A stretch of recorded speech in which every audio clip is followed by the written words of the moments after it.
À 100 mètres au-dessus de la vallée du Vic de Sos, c'est là que se situe l'entrée de la grotte de Nio.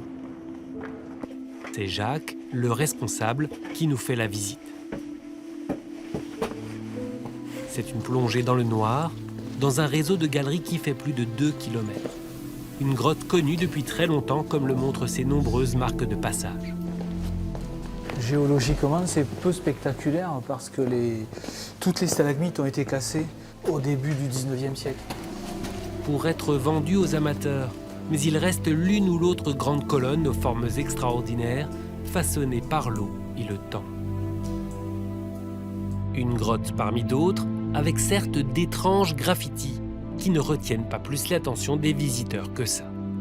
Jusqu'à ce qu'en 1906, des archéologues comprennent qu'il s'agit d'œuvres d'hommes préhistoriques. Elles remontent à la période du Magdalénien, soit près de 14 000 ans avant nous. Des hommes se sont enfoncés ici pour peindre sur les parois. Nous sommes dans le Salon Noir, au cœur de la montagne, à 800 mètres de l'entrée.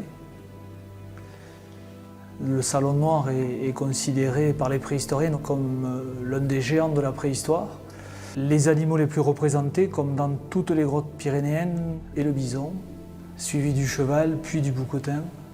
On peut voir un bouquetin particulièrement détaillé. Les Magdaléniens ont très souvent utilisé les reliefs naturels. Pour ce bison, on voit que l'encolure a été placée sur une fissure.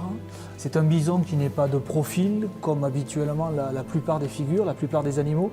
C'est un bison de 3/4 qui se retourne vers le visiteur qui arrive dès l'entrée du Salon Noir. Des œuvres dont on ignore encore le sens précis, mais qu'il faut à tout prix préserver pour que d'autres puissent à leur tour, un jour, les admirer.